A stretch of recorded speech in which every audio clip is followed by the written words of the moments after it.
So I watched this movie. I watched this movie for the first time like a couple weeks ago, and I ain't gonna lie, like I should have watched this a very long time ago, and I'm low key sorry that I didn't. Honestly, I think I have a pretty unique perspective on this movie. Like I think this movie hits some beats that it may not hit for other people because I didn't really have the most normal childhood. If that makes sense, you'll see later. Like this probably gonna be a kind of personal video. So I'm just gonna warn you now. You're gonna learn some stuff about me this video.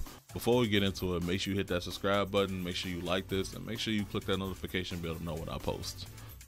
Let's start off with the story. I think the story is pretty simple here and pretty easy to talk about. Get through this really quick. So the main plot is the disconnect between Max and Goofy. And Goofy is Max's dad and Max is Goofy's son. So Max is not a little boy anymore, and he's growing up really fast in front of Goofy's eyes. And Goofy is still treating him like the little kid and like the little boy, like Goofy's little boy and shit. And Max not really fucking with that. That's pretty much the main plot of the story. Like this main plot of the story explores the disconnect in between the two. The subplot of this movie is Max being caught up in an unnecessary lie that he told Roxanne. Like he told Roxanne that he wouldn't go to this party to watch the Powerline concert because he's gonna be there to wave at her on TV type shit. So it's some real unnecessary off the wall shit that he got himself caught up into. But he's trying to make that lie into a truth and actually fulfill what he told her that he was gonna do.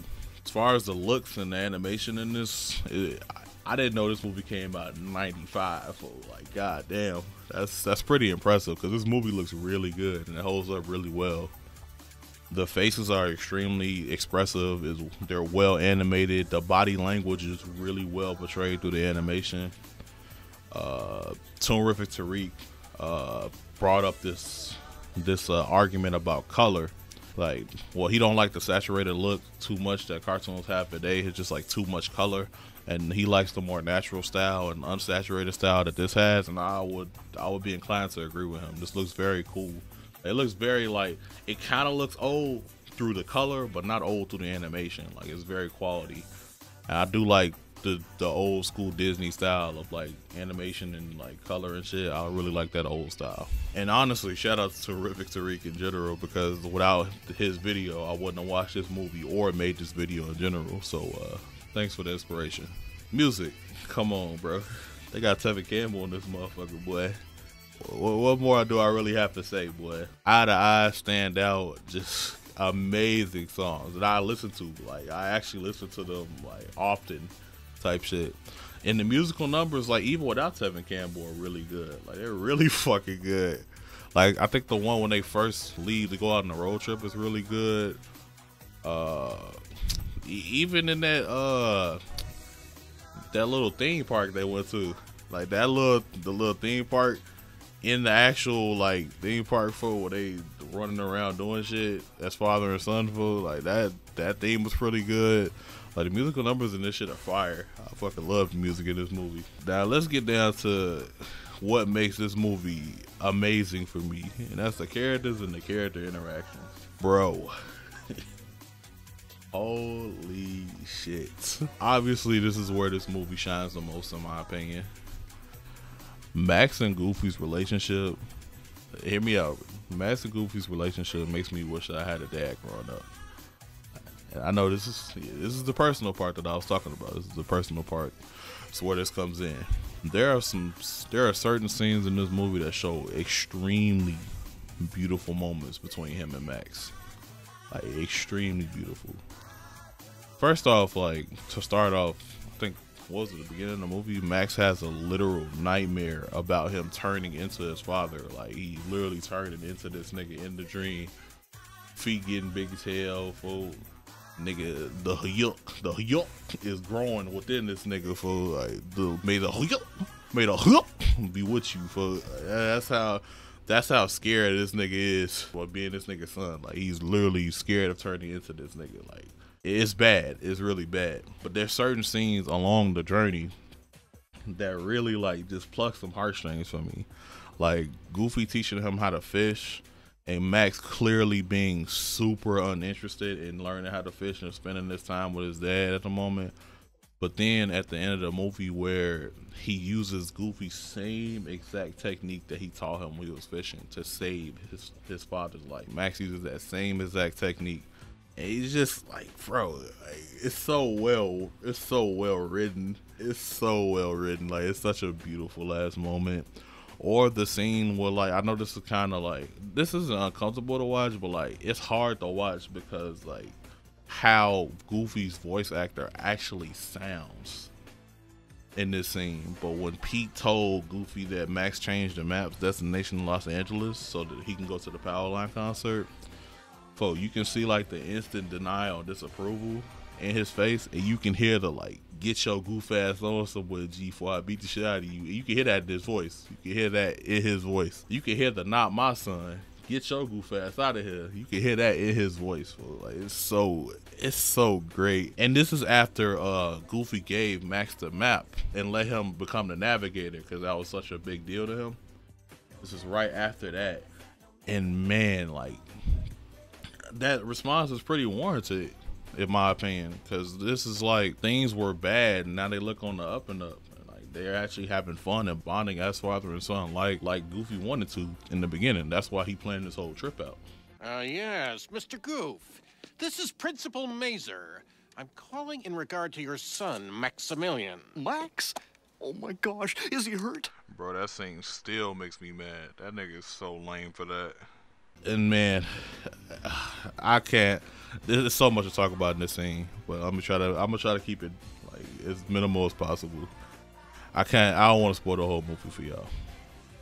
The scene with the alphabet soup, that scene is fire.